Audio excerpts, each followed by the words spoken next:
So when you say just now, you say things that you believe they're authentic.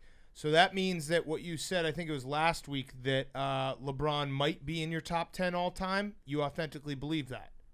Yeah, I think for me, my top 5 players of all time, and we're talking about threads of greatness. Like, let's separate this. We're talking about threads of greatness. But I'm old enough to actually have seen these guys when they were in their superpowers. So I've seen Michael Jordan in his superpowers. I've seen Kareem Abdul-Jabbar when he was Kareem Abdul-Jabbar, the superpower. I seen him when he was Lou Alcindor. I seen the greats be great. So when I'm comparing it, I'm like, well, it looks very similar to what he's doing, or it even looked better at times. So I'm not going on a reference of highlights. So is he on a trajectory to jump into the top 5 of all time? For sure. But with 3 championships, and he's still on that trajectory. He's not there yet, in my opinion, just in my opinion. I think, will he be there? Yeah, I think he will. But is he there now? I would have Bill Russell, Michael Jordan, Wilt Chamberlain, ahead of him. I would, just personally me. So how long after you said that take did it take for Worldwide Wes or one of LeBron's people to show up at your doorstep and just knock and just stand there and just start like pounding their fist, being like, "Hey, Kenny, we got to straighten this out"? It wasn't even him. It was my 12-year-old son. He was the biggest LeBron fan ever. So I did an Instagram live with him on Sunday. Like, it's father versus son. He was telling me why I was wrong. And we have pictures of LeBron. He's like one of the few players that we have in the house. Like, he had pictures of him and actually have a great deal of affinity towards LeBron. I have some backstory that, about his mom and how she's taken care of my mom at times and said things, But I'm going to be honest in my opinion. I think Kareem Abdul-Jabbar, right now, I would put over him. And there's nothing, but like I said, it's threads of greatness. But LeBron James' trajectory has him there. But I had to deal with it in my own household first before anywhere else. Have you ever put out a take on Inside the NBA where you say it, you believe it, and then you hear from the player that you're talking about, and they object to whatever it is you're saying, and you end up changing your mind? Not in terms of something like this is barbershop talk, where we're talking like, who's the greatest and would this team beat? But in terms of like content, where it's like, no, I actually said this about you in the game and I was right or wrong. Never I have changed it, because I never say like, you don't play with enough heart. You don't play with enough passion. I go, you didn't get back on defense. I run to the big board and I go, here it is. Like, so I'm really backing most of my points up with film. I very rarely jump into the barbershop talk, like who's the greatest of all time, that kind of stuff. Very rarely we do that because we're on once a week, so we're covering the game itself. If we were on every day, that's when I'm like, now it's a pandemic. I'm going on a lot of shows. I'm having a lot of fun. And I get into the barbershop talk. And so, which is a little bit different. Yeah. When you're getting after Shaq, can you tell his breaking point? Because I feel like he's had it a few times where he's been legitimately angry at you guys. Do you know, like, right at the limit to where to be like, all right, let's back up? Or does it sometimes afterwards, like, he's still pissed? No, I know the limit. I know the limit. And I always push him to that limit. I want him to try. I'm going to get him to the edge. I'm going to get him where he takes off his jackets and ready to jump over the cliff. And as soon as he goes like this, I pull him back. Like, I want him to always get to that moment, especially with Chuck. I want him to get there. I want to throw kerosene on it just where it becomes well done and not burnt. Yes. Yeah. Yes. I like that. You're really good at it, at kind of being a pot stirrer on that show. And you just said it right there. You try to get Charles and Shaq going at each other more than you try to immediately get Shaq upset at you. What's one thing that you can say to Shaq that will get under his skin immediately?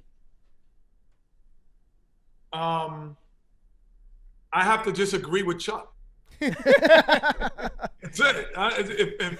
But if I really believe and I agree with Chuck, he gets mad at me. And I'm like, but I really do believe this. Right. Like, so anytime Chuck and I are on the same wavelength of thought, that bothers Shaq, without question. What about something that will always get under Chuck's skin? Do you have that button? I mean, I feel like he doesn't really care when people bring up the rings argument, but can you bother him with that, or is it something I think what gets Chuck probably most is social issues. So, like, it's not really basketball issues that bother him. But if you disagree with him, you know, I think that could get under his skin. Mm-hmm. However, I love the fact that he allows our show to talk more than sport. Yeah.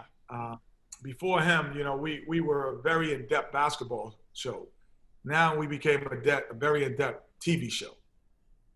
Yes. We went from being the greatest basketball show to one of the greatest TV shows. Mm-hmm. Two different things. And it's a testament to all your guys' character, but I also think you see it a lot right now where people are trying to figure out how can you talk politics, social issues, while also talking about sports. You guys do it authentically, where it never feels like we're being preached to. It feels like it's a discussion. I think that's the important distinction that you guys are able to navigate, and a lot of people aren't. Like, a lot of shows are not able to do that. Well, you have to talk in the culture, like how it affects the culture of what you're doing sometimes, or your life. If you're talking about it from a third-person party, it doesn't resonate. Like, we're going to talk about social issues, how it's affecting me, how it's affecting you. And so the viewpoint becomes real. But if you just say how it's affecting others and never bring in your point of view of how it affects you, then it's fake. One thing I've noticed about the show is it seems like you go into each program with kind of an idea of what you're going to talk about, but it also seems like you're very willing to kind of throw away what the plan was if you guys get carried away or start getting hot about a particular topic. How far in advance do you plan out the show, and how much of the plan, the production going into every single program that you take, do you think you actually end up hitting versus how much is just like what's getting you going in the moment and we're going to continue down this path? I have not been to a production meeting in 20 years. I love it. Yeah, I read that where you basically got out of the second one you ever went to, and that was a genius move by you. Yeah, just like, because there's nothing going to happen on a basketball court I haven't seen, done, heard, or been part of. So it's really about analyzing what's happening. Like, I really, and he trusts, this is Tim Colley, our producer, he trusts that I'm going to pay attention then. Well, if I'm not going to let you out of this, I'm paying attention to things that you would never see. You know, and then, like you said, we don't always stay on course because we would go, if I was sitting there, I would be like, okay, why are you wearing sunglasses and he's not? Is it brighter for him and then not for you? Uh-huh. And we would talk about your sunglasses. And why are you wearing sunglasses and he's not? Is it brighter in there for you or not? I've got an eye issue. Plus, my eyes are so beautiful that it would distract from anybody that's watching this right now. They'd just be focused in, just trying to be like, how can I get with that dude over there instead of paying attention to I'm not saying it's not true. Basketball points that you're making. I'm not saying what you just said is not true, but now I know why. Yep. So are you going into the bubble? As of now, there's nothing concrete. Okay. But there is a plan for us to possibly want us to go. I'm not sure if it would help. I would probably like to experience it to see it, but then that's my mind saying that. But my body is like, why would I want to do that? Right. Myself? So like, how do you playing in the NBA and knowing these guys are now going to be isolated somewhat from their families, from the outside world, how do you think that's going to affect a team that has to be there for like 2-3 months? Do you think it's going to be, they're going to come together more, or do you think there's going to be that lack of release where guys are able to go out and be apart from the team and let loose, and now they don't have that? No, I mean, I don't know if there's any correct answer. I have no idea.